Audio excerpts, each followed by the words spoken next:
Well, hey fans, welcome back to the 4th annual JanuScary special, and today we're talking about Companion. So before I get to the rest of this review, I'd like to thank the sponsor for this video, MoviePass. Alright, I know normally you get that long MoviePass little theme there, but I want to keep this short as possible. It is February. And I'm still doing the JanuScary special, and that is because, as I mentioned at the end of my last review, that sickness got back into the house. So the next day after recording that, I got the flu, and it hit me like a ton of bricks. I was out for the next 2 days. The 2 reviews that I had previously recorded, I couldn't get those uploaded in time. I had planned to see Companion earlier so that I could get all of my videos done by the end of January, but unfortunately I was basically out for a week. Finally was able to go see it. I did not want to finish the JanuScary special without putting this movie in here because I've been planning to watch this since I saw the trailer last year. So that is basically why this review is late, and I just wanted to explain that to you guys. Sickness getting into this house really throws a lot of things off for me, but I'm feeling kind of better, and that's good. I'm still a little cloudy in the head, but overall I am healthy. So Companion is a sci-fi thriller written and directed by Drew Hancock in his directorial debut. It stars Quaid, Sophie Thatcher, Rupert Friend, Harvey Guillén, Suri, and Lukas Gage. And it follows this girl named Iris who goes on a weekend retreat with her boyfriend and his friends. And after someone turns up dead, Iris discovers that she is indeed a robot. So she is framed for the murder, and she tries to figure out a way to save herself. So I really wanted to see this movie, like I said before. After I saw the first trailer, it was very intriguing to me by the creators of Barbarian. I know it's not the same director, but he's a producer on the film. I had no idea what it was about, but I knew it was going to be some type of weird horror thriller. I think the second trailer gave too much away. Finding out that Iris is a robot is something they should have just saved for people viewing the movie. They should have left it very vague as to what was going on, because it could have been anything. So giving that away, yeah, I was not a big fan of that, but it didn't take away from my enjoyment of the movie. And I'm not gonna, there are still some twists that they saved for the movie. One that I didn't see it coming, but once they showed what the twist was, it made perfect sense, because I was kind of upset by something that happened in the previous scene that didn't make sense to me.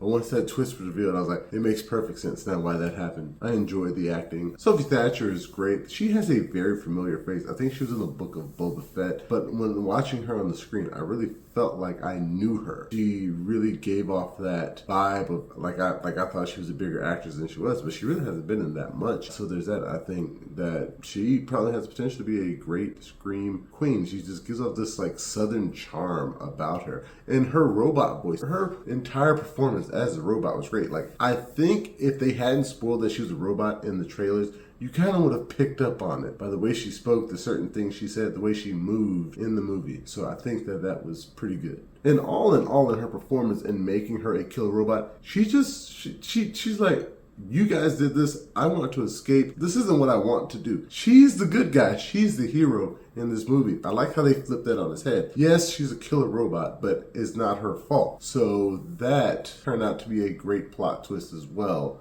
in terms of the performance and how they played it. I really like Quaid. He does a good job. See, in certain movies, like his role in The Boys, he plays like that lovable guy who, really needs help all the time, can't get things done on his own. He's a little weak, but he's just a good guy. And then you got his roles like in Scream and in this one where he's just a jerk. He's a jerk. He's a weak man who makes stupid decisions. You just can't wait to see him get taken out. And I thought he played the part very well in this movie. It's just a guy that you really love to hate. All of them you really love to hate. And even when you're figuring there's probably one person in this movie who does get killed that you're like, oh, that person didn't deserve it. But everybody else, you're like, you made such a stupid decision. You did deserve to die. And that is the thing that drives most of the plot of this movie.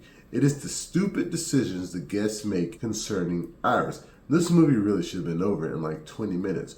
Once they did their plan, captured Iris, they should have just shut her down, rebooted her, did all that stuff right then and there. But they didn't. Josh, he wants to talk to her like she's a real person, giving her the chance to escape, captures her again, wants to talk to her again. It's like the whole, from the comic books, like the supervillain always wants to explain his master plan when you don't really have to. And even at the end of the movie, when they're about to take Iris away, he doesn't realize that she records everything. It's like, even if I didn't read the user agreement, I would be like, I'm pretty sure that she kind of records stuff. Like, there's no way the company's going to let a killer robot go out and, be free in the world. Like, there's just certain things that I think the characters are idiotic for thinking they can get away with their plan in a certain way.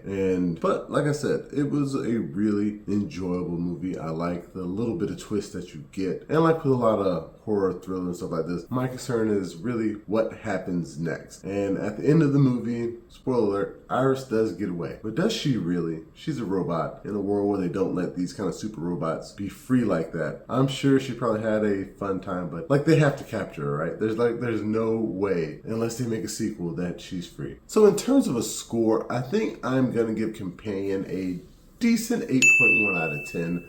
I think there's certain things they could have done to have made the story a little bit better, but I like kind of how small and contained it was. I think that Drew Hancock did a fine job for his directorial debut. I can't wait to see what he's able to direct and write next. Sophie Thatcher, can't wait to see what she does next. Jack Quaid, he's already rising up on that Nepo baby stardom, so I'm happy for him as well. And I can't fail to mention how funny the movie is as well. There are quite a few comical scenes that they throw in here, and I think they all pretty much work well. And that's the thing about horror and comedy. It's like two sides of the same coin. If you can't laugh a little bit during like a horror thriller, then I don't know if it's that good. And undoubtedly, this will definitely happen someday. Like sex robots, within the next 50 years, I can see the events of this movie being somewhat true in terms of somebody having an automaton they try and get to kill somebody. So, I mean, this movie is very similar to Lifelike or Wifelike. Both, I know those movies sound the same, but they're totally different. But about, having a